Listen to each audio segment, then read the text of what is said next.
Apa efek COVID yang diluncurkan sejak November 2019 oleh globalis? Ya benar, globalis khususnya industri farmasi, mulai dari multivitamin dan ratusan produk lainnya pelengkap kekuatan herd immunity, laris manis, hingga keuntungan ratusan persen didapati oleh dunia kesehatan globalis. Fasilitas kesehatan, sistem kesehatan, asuransi, dan puluhan bisnis derivatif dunia kesehatan dan farmasi panen akbar. Panen gede-gedean di tahun 2020 awal hingga akhir tahun 2020. Dan ini belum efek vaksin yang mungkin diperkirakan awal mainnya adalah di pertengahan tahun 2021. Di sisi lain, ada yang terpukul parah karena anomali efek COVID secara bisnis, yaitu dunia transportasi massal seperti industri airline yang berefek ke pariwisata internasional. Indonesia turis wisata asing belum akan recover sampai akhir tahun 2022. Demikian para analis jauh-jauh hari mengingatkan, hanya turis lokal yang bisa menyelamatkan wisata nasional. Itu solusinya. Untuk merangkum ini semua, kita coba buat tren di tahun 2021 yang semoga bermanfaat untuk antisipasi kalau itu ke arah merugikan bisnis kita, dan ketika itu merupakan peluang, kita tambah kekuatannya. Ada bonus informasi sedikit yang saya garansi akan membuat semangat sahabat semua. Dalam kumpulan video narasi tentang Vision 2030, hal ini saya urai panjang dan ada baiknya sahabat pelajari, dan dalam informasi kali ini juga ada hal yang pastinya membuat sahabat semua bersemangat. Semangat membangun UKM karena UKM lah yang akan ditarget dan tumbuh dengan cepat. Singkatnya, kita jelaskan. Kita semua tahu setiap negara mungkin secara ekonomi di masa pandemik 2020 kemarin banyak yang melakukan apa yang tidak mungkin jagoan keuangan Indonesia lakukan, karena selain tidak ada nyali, juga kuat sekali cengkraman agen IMF dan World Bank di Indonesia. Sangat mencengkram. Jadi sekali lagi, hal yang dilakukan negara besar tersebut tidak akan berani dilakukan oleh pejabat, tapi kuat sekali pengaruhnya dalam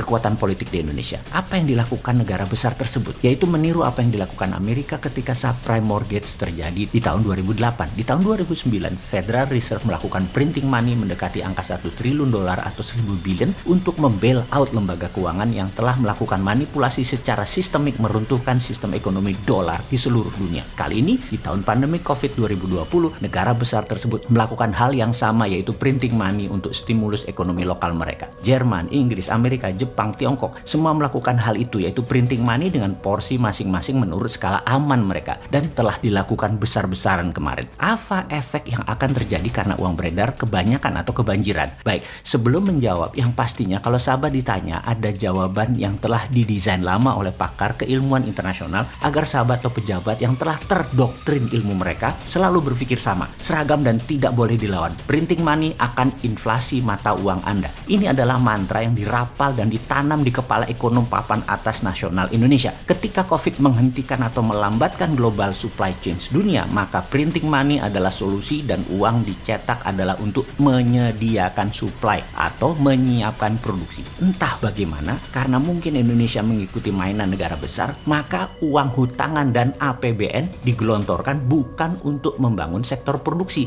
namun uangnya untuk create demand. Apa itu create demand? Menciptakan kebutuhan adalah untuk orang penerima dana tadi untuk membelanjakan uang tadi. Kalau di negara besar yang printing money, mereka menggelontorkan uang untuk produksi, create supply, yang menjadi pertanyaan nanti siapa yang belinya? Ya negara-negara yang tidak berdaulat tadi, atau negara yang pejabatnya banyak rent seeker, pengejar rente, yang buat kebijakan nasional uang tadi adalah untuk create demand. Demand apa? Demand atas produksi negara maju. Mulai paham cara bernegaranya. Misalnya, mereka cari Indonesia yang sudah create demand, negara produsen create supply. Kok geblek bener ya kita jadinya. Yang negara maju cetak duit gak bakal inflasi lah, karena ada Indonesia yang nerima dolarnya tadi atau mata uang mereka tadi.